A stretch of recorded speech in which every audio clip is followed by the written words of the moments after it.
और ज्यादा जानकारी के लिए बात करेंगे, एसोसिएट एडिटर आलोक गुप्ता हमारे साथ जुड़े हुए हैं। आलोक जी, आज उपचुनाव है। अगर हम मैनपुरी लोकसभा का उपचुनाव देख रहे हैं तो यहाँ पर कांटे की टक्कर देखी जा रही है, और अगर खतौली विधानसभा की हम बात कर रहे हैं या फिर रामपुर विधानसभा की हम बात कर रहे हैं, कांटे की टक्कर इन तमाम सीटों पर है। क्या कुछ तस्वीरें आप हम तक पहुंचा पाएंगे या जानकारी बता पाएंगे? बताएं। बिल्कुल, देखिए, हम आपको बिल्कुल सीधी तस्वीरें भेजते हैं मैनपुरी लोकसभा के उपचुनाव को लेकर। मैं मौजूद इस वक्त जनपद इटावा के सैफई में, जो कि जसवंत नगर विधानसभा सीट पर आता है, और मेरे पीछे जो कॉलेज है, इसी कॉलेज में मुलायम सिंह यादव यहाँ पर पढ़ते थे, फिर बाद में यहीं पर अध्यापक हुए हैं। जैसा कि हमारे सहयोगी अनिल ने बताया है कि मौसम नरम है, लेकिन सुरक्षा के पुख्ता इंतजामों के बीच में यहाँ पर जो पारा है, सियासी पारा है, वो काफी गर्म। आप देख सकते हैं कि किस तरीके से पुख्ता सुरक्षा के इंतजाम किए गए हैं। चप्पे चप्पे पर पुलिस बल है। मतदाता अपने मताधिकार का प्रयोग कर रहे हैं। महिलाएं हैं, पुरुष हैं, और जो युवा मतदाता है वो अपने मताधिकार का प्रयोग कर रहे हैं। ये पिंक बूथ है, आदर्श मतदान केंद्र इसका नाम दिया गया है। 199 जसवंत नगर विधानसभा सीट का ये पोलिंग बूथ है, जहां पर सुरक्षा के पुख्ता इंतजामों के बीच में मतदान की प्रक्रिया चल रही है। मतदाता देख सकते हैं किस तरीके से पहुंचते हैं। करीब 6 उम्मीदवार हैं यहाँ पर जो कि चुनाव मैदान में है। डिम्पल यादव समाजवादी पार्टी की जो उम्मीदवार है, इसके उनका मुकाबला बीजेपी के जो प्रत्याशी है रघुराज साक्य। दोनों की पृष्ठभूमि है, डिम्पल यादव परिवार से आती है, पहले भी सांसद रह चुकी है। वही रघुराज साक्य की अगर बात करते हैं तो वो भी एक्स-एमपी हैं, और पहले समाजवादी पार्टी में ही होते थे, और 2 बार वो सांसद रह चुके हैं, 3 बार विधायक रह चुके हैं, और प्रतिष्ठा की सीट है दोनों ही राजनीतिक दलों के लिए, चाहे वो बीजेपी हो या समाजवादी पार्टी हो।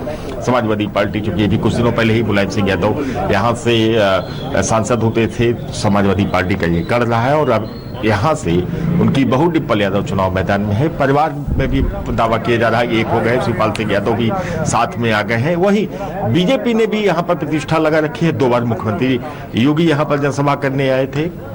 केंद्र के मंत्रियों की बात करें, उत्तर प्रदेश सरकार के मंत्रियों की बात करें, डिप्टी सीएम की बात करें, तो 50 से ज्यादा लोग यहाँ पर पहुंचे थे। आप देख रहे हैं किस तरीके से बुजुर्ग मतदाता हैं जो अपने वोट का प्रयोग करते हुए यहाँ पर बाहर निकल रहे हैं पोलिंग बूथ पर। हमारे सहयोगी अनिल हैं यहाँ पर सवेरे से मौजूद हैं, उनसे भी बात करते हैं। और अब से कुछ देर बाद यहाँ पर अखिलेश यादव और डिम्पल यादव अपने मताधिकार का प्रयोग करने पहुंचेंगे। प्रोफेसर रामगोपाल यादव यहाँ से मतदान करके जा चुके हैं। उन्होंने तमाम आरोप लगाए हैं कि प्रशासन जो है सत्ता के इशारे पर काम कर रहा है। अनिल, क्या देख रहे हैं, किस तरीके के समीकरण इस बार इस उपचुनाव में देखने को मिल रहे हैं? देखिए, जिस तरीके से 3 विधानसभा पर समाजवादी पार्टी का पहले से ही कब्जा है, 2 विधानसभा भाजपा के कोटे में है, तो ऐसे में जो मेहनत कर रहे हैं, हमने जो ग्राउंड जीरो से रिपोर्ट जब देखी तो वो कहीं न कहीं 3 विधानसभाओं को फोकस कर रही है। एक बार थोड़ा सा एक्सप्लेन कीजिए। इस लोकसभा सीट में मैनपुरी में 5 विधानसभा सीट आती हैं। कौन कौन सी सीट पर समाजवादी पार्टी के विधायक 2022 के चुनाव में जीते थे, और किस पर समाजवादी पार्टी के उम्मीदवार जीते? देखिए, हम करहल विधानसभा, यहाँ अखिलेश जी हैं, और जसवंत नगर से खुद शिवपाल जी हैं, और एक किशनी विधानसभा है। ये तीनों ही विधानसभा समाजवादी पार्टी के कोटे में है, समाजवादी पार्टी की रही हैं, और जबकि 2 विधानसभा वो भाजपा की हैं। सबसे बड़ी बात है कि तीनों विधानसभाओं में भाजपा का फोकस है, क्योंकि इन विधानसभाओं से भाजपा को कैसे विजय मिले, कैसे जीत बड़ी संख्या में हो, वो सभी रैलियां भी इन्हीं विधानसभा में हुई हैं। तमाम जो नेता हैं वो कहीं ना कहीं इन्हीं विधानसभा में रहे हैं। तो सैफई से कमल खिलाना ये बहुत ज़रूरी है। इसके लिए भाजपा तमाम नेता यहाँ फोकस कर चुके हैं, रैली कर चुके हैं। अब देखना है कितने अंतर से ये जीत मिलती है, क्या रहता है, लेकिन वोट ऑफ परसेंटेज क्या रहेगा, ये सबसे बड़ी बात है। क्योंकि यहाँ हमेशा जिस हम विधानसभा में खड़े हैं सैफई में, यहाँ वोट ऑफ परसेंटेज 99 जाता है। तो ऐसे में ये भाजपा को प्लस पहुँचाता है या माइनस, ये देखने वाली बात होगी। लेकिन फिलहाल जिस तरीके से तमाम जो नेता हैं एक के बाद जो एक रैली करके गए, उससे कहीं ना कहीं बदलाव तो आया है, क्योंकि नेताजी की विरासत भी है और कमल का खिलाना भी योगी जी की जरूरत। तो कहीं ना कहीं ये जो टकराव है वो जनता के बीच नजर आ रहा है। देखना है कि किस तरीके से जनता। बिल्कुल, अभी कुछ देर पहले प्रोफेसर रामगोपाल यादव ने अपना मताधिकार का प्रयोग किया, तो उन्होंने कहा था प्रशासन चुनाव लड़ रहा है, जनता चुनाव लड़ रही है, और डिम्पल बड़ी संख्या में भारी वोटों के साथ चुनाव जीतेंगे। आप लोग यहीं के रहने वाले अपने मताधिकार का प्रयोग कर दिया है? जा रहे हैं। वोट करने जा रहे हैं। वोट करने जा रहे हैं, बिल्कुल यही जानना साफ है, चाहेंगे पूरे आलोक देश जी की कि निगाहें कितना इस सीट पर प्रतिशत है। अब तक मतदान हो चुका है। सुबह के 10 बज चुके हैं, सुबह 7 बजे से लगातार वोटिंग हो रही है। क्या लोग उस तरीके से यहाँ दिलचस्पी ले रहे हैं जैसे कि लोकसभा चुनाव में या विधानसभा चुनाव में लोग जोश के साथ घरों से निकलते हैं और सबसे पहले अपने अपने मतों का प्रयोग करते हैं? उपचुनाव है, किस तरह की तस्वीर देख पा रहे हैं? कितना प्रतिशत अब तक वोट? बिल्कुल, अगर प्रतिशत की बात करें तो पिछले 3 घंटे में तकरीबन 15% के करीब मताधिकार का प्रयोग हुआ है। और मैं आपको बता दूं कि ये समाजवादी पार्टी का गढ़ रहा है और जिस बूथ पर है या 99% तक लोग अपने मताधिकार का प्रयोग करते आए हैं। तो उस तरीके से उम्मीद की जा रही है कि इस बार ये मतदान का जो प्रतिशत है वो काफी ज्यादा रहने वाला है। शुरुआत के 3 घंटों में 15% मतदान हो चुका है। और जहां तक बात की है कि ये प्रतिष्ठा की सीट है और दोनों ही राजनीतिक दलों ने पूरी ताकत यहां पर लगाई है, दोनों की ही प्रतिष्ठा दांव पर है। हालांकि या तो परिवार को लगता है कि और क्षेत्र के लोगों को भी ये बात लगती है कि कहीं ना कहीं सहानुभूति का जो वोट है वो जरूर डिम्पल यादव के खाते में जा रहा है और उसी सहानुभूति को पकड़ने को लेकर बीजेपी ने कोई कोर कसर नहीं छोड़ी है। और खुद मुख्यमंत्री योगी ने अपनी जनसभा में बिल्कुल खुद मुख्यमंत्री योगी आदित्यनाथ यहाँ 2 बार सभाएं कर चुके हैं आलोक जी। और बिल्कुल देखिए, इससे हम यहाँ पर नकार नहीं सकते इस बात को कि मैनपुरी सीट जो है वो प्रतिष्ठा का दांव बनी हुई है इस वक्त, खासकर समाजवादी पार्टी के लिए, क्योंकि अखिलेश यादव की जो तस्वीर है वो बदलेगी इस चुनाव के बाद। क्या कहेंगे आप? से तो ये कहीं ना कहीं वोट परसेंटेज को कितना बढ़ाता है, किस तरह? एक बार अपना सवाल दोहराएं। अखिलेश यादव की जो तस्वीर होगी, जो उनकी इमेज होगी, वो इस वोट के बाद, इस उपचुनाव के बाद बेहद बदलेगी, क्योंकि नेताजी की इस सीट पर किसका कब्जा होगा? क्या डिम्पल यादव इस चुनाव को जीत पाएंगे या फिर रघुराज सिंह शाक्य यहाँ के महाबली होंगे? तो समाजवादी पार्टी के लिए तो ये दाव का है ही, प्रतिष्ठा इस वक्त दाव पर लगी हुई है।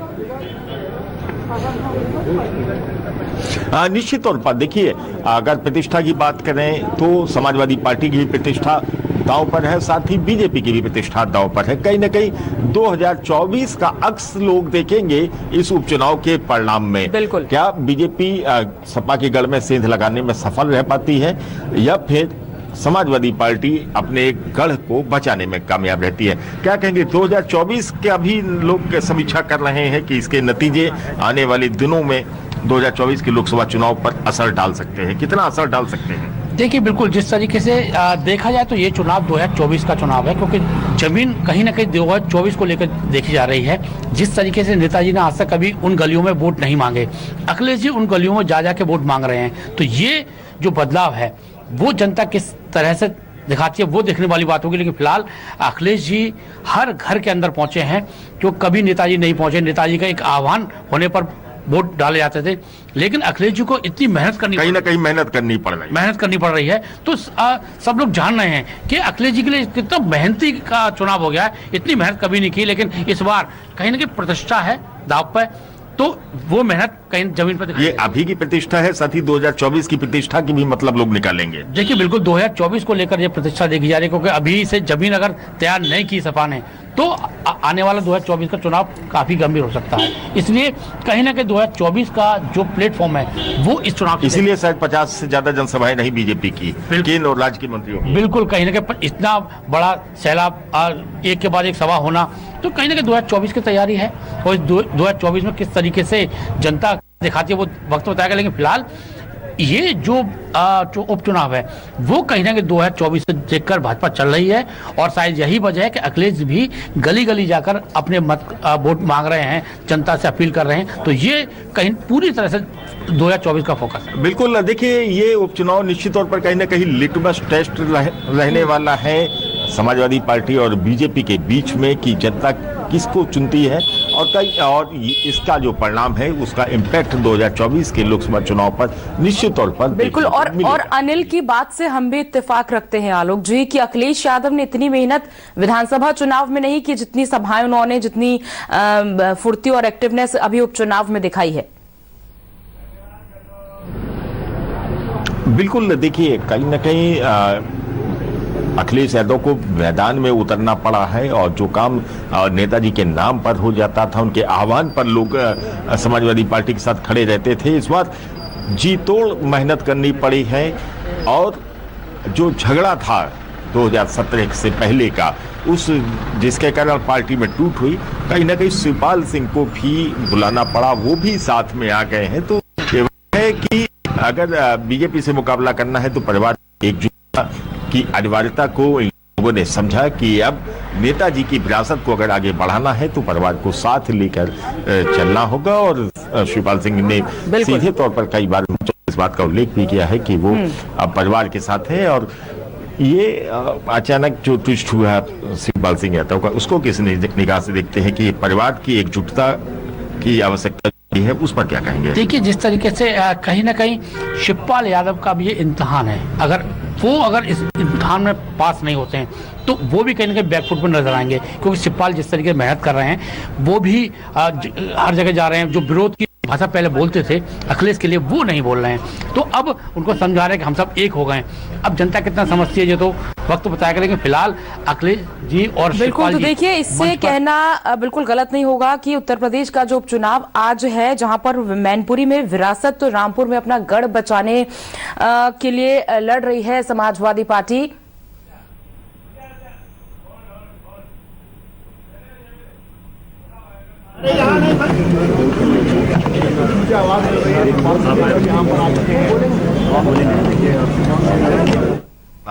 लगातार चुनाव प्रचार करते आए हैं और अब इस वक्त शिवपाल सिंह यादव को देख सकते हैं सारा समय के दर्शक, वो सैफई में अपने मताधिकार का प्रयोग करने के लिए अंदर जा रहे हैं, अपने मताधिकार का प्रयोग करेंगे। इससे पहले प्रोफेसर राम गोपाल यादव यहाँ पर पहुंचे थे, 8 बजे वो वोट करने गए थे।